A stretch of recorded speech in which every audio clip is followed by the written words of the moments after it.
Hi everybody, I'm Jack and this is Raw Tropical Living. Thanks for joining me today. Hope you had a good weekend. Hope you're ready for a brand new week.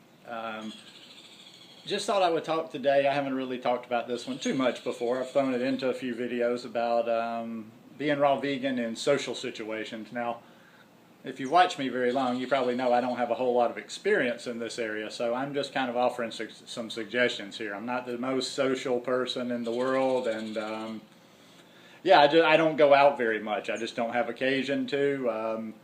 But I have from time to time, and it's really, you know, I think I see a lot of people. I just wanted to do another one of my simple videos because I see people overthinking this subject all the time.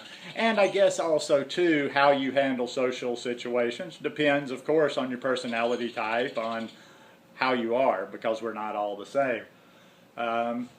From my perspective, you know, and that's always a great thing because you're spreading the message. Like if you're going to a family gathering or like a private gathering, you know, at somebody's house where people are bringing food, it is always a great chance to share, you know, some good vegan food with people. Although, even though before I came to this lifestyle, I'm going to kind of, you know, reflect on my kind of style of socializing.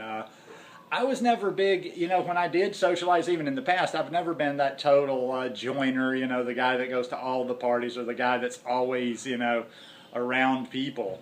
And I've just always, the little bit that I have socialized, I'm focused more on the socializing and on the people. So most of the time, even back when I ate a standard American diet, if I was going to a gathering, 9 times out of 10, I would eat something ahead of time and just kind of like with the mentality, okay, well, I'm going to basically fill myself and I'll pick and eat a little bit just to, you know, if there's something I like there or just to look like have my hands full.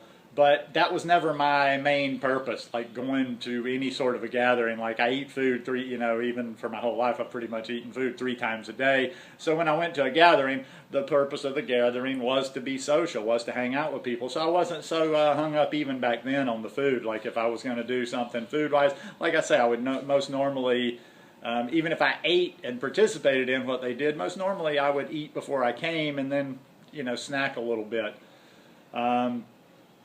Now, I know we got the holidays coming up, and this will be the closest I come to the holidays. I'm kind of get annoyed with the cliche of the holidays. Everybody's going to talk about the holidays. Now everybody's going to say they're not going to do the bad stuff during the holidays, but everybody will have the confession, the poor thing on January 1st. But there are going to be a lot of social situations over the next few months, so just some little tips and tricks maybe to help you out when you go.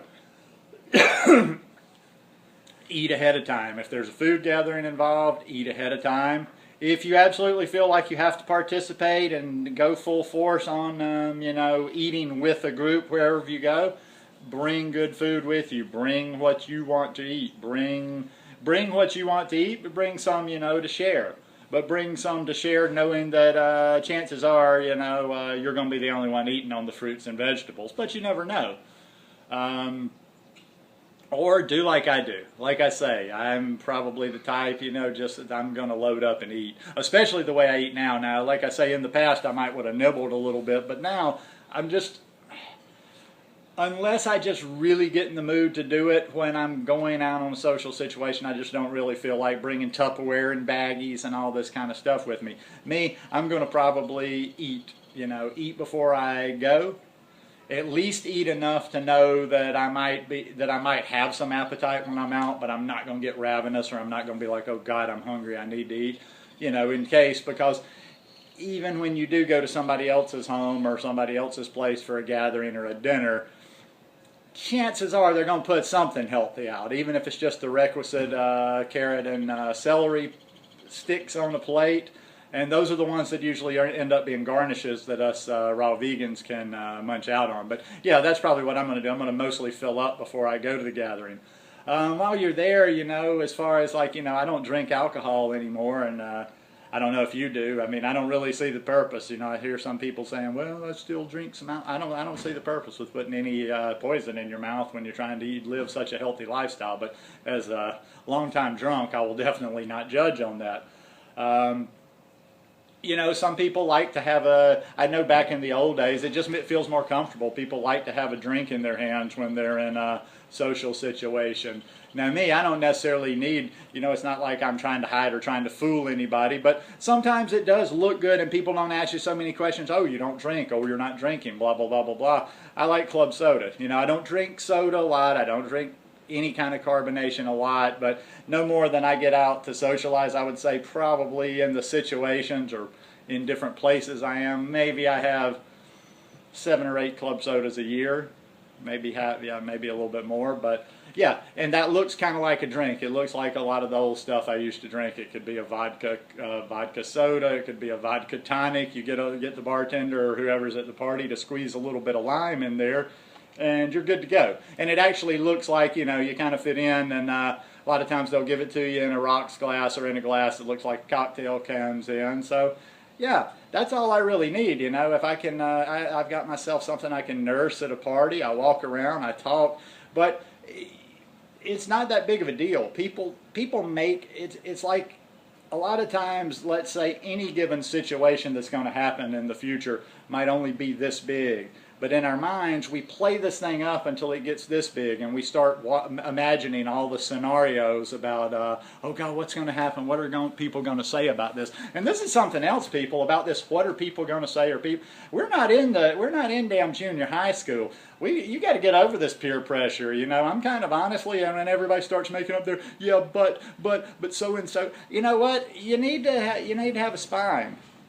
You know, it's just, I'm not even going to say for this lifestyle, it's hard to walk through life without a spine. At some point, you've got to just do your own thing, and you've got to stand your ground on it. Now, that's the second part I'm going to talk about in dealing with Raw Vegans dealing with social situations. Is all this stuff, all this negativity that a lot of you deal with, and I actually see people, basically you're putting up with it. You want to live some kind of martyr's life. Homie, don't play that. Now, I'm not trying to be aggressive here. I'm not trying to be, you know, whatever, but this is how my way, I would say, advise you to handle it. You know, be confident in your lifestyle. You don't have to beat other people over the head. I would actually advise, don't preach about it. Just do your thing. Kind of keep your head down, smile. Be friendly to people, do your thing. If somebody gives you a hard time, just smile at them and say, yeah, you know, say something very kind. Say, this is how I eat. But there's also that kind of line where it kind of amps up. I don't ever like to be pushed. I can be very friendly in the beginning. I'll be friendly. I'll be like, oh yeah, you know, and ha ha ha, don't. But then you keep pushing me. You keep pushing me. You keep trying to fuck with me, and you're not going to get Jesus or Gandhi. Now, I'm not saying I have to be nasty. Like I say, my course of progression is like, I'll always be kind first. You know, explain, joke it off. You know, ah ha ha, yeah, that's a good one.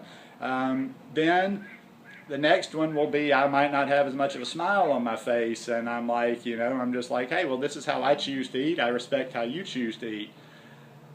Now, if they got to be nasty after that, I don't have to push back with nastiness. I can just, and a lot of times a quiet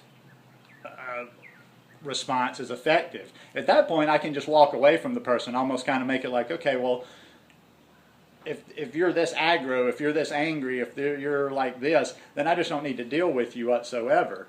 And, you know, I can just, like, cease interaction with that person. And, hey, I don't care who that person is. Like I say, I've mentioned this before. I don't care if they're by blood. I don't care if they've married into the family. You're making excuses for them. An asshole's an asshole. I don't care if the asshole's your brother-in-law. I don't care if the asshole's mean old Uncle Joe. I mean, it is what it is. And I ain't nobody's whipping boy. I'm sorry. There's nobody out there on that planet that I have any obligation to, you know, sit around and let them give me a hard time. So if you're being treated like that, in some way you're participating, because people will treat you how you allow people to be treated. Now, once again, let me make that clear. It doesn't have to be nasty. It doesn't have to be nasty. It can just be you being very resolute and standing up for yourself. But once you get that confidence, that's going to help you in social situations as well, because you're not tiptoeing around. You're not being all nervous. You're not being like, a junior high kid going to a dance for the first time. I see so many people, you know, they'll post in a group, oh my God, I'm going to, the in-laws are coming in this weekend, or oh my God, we're going to this wedding, and you would think they were like being sent to war or something. They're like, you know, taking this so seriously. It doesn't have to be all that serious. All it takes is a little preparation, a little being resolute, and having a spine, people. Have a spine around these people. You don't have to be mean, but stand up for yourself. You're doing something good for you. You're not trying to hurt anybody else. You're not imposing on anybody else. Don't let anybody impose on you. And, you know, keep it strong during this winter. Keep it strong during this holiday season. Be different than you've been in the past. You know, just do it. Just do it. Like I say, I'm not going to talk about the holiday thing, but use any of these tips while you're going through the holidays. And then if you don't do the holiday, I mean, if you do the typical old stereotypical, I'm going to go through the holidays, and you put on the 10 pounds and you eat like garbage, don't tell us about it on January 1st, because as a 51-year-old, it happens every year. You get a little bit, yeah, I've seen that one before. Okay, at December, people will start talking about this. January, they're going to start talking about this. Anyhow, just a few thoughts to start out the week. Hope you guys like this video. If y'all like it, give me a thumbs up. Hope you'll subscribe to the channel, and have a wonderful week. I'll get another video out, but I'll be taking off to go to San Jose early Tuesday morning and flying out to the States on Wednesday, so I will be coming to you from the state of Bama for a couple of weeks. See you guys. Peace.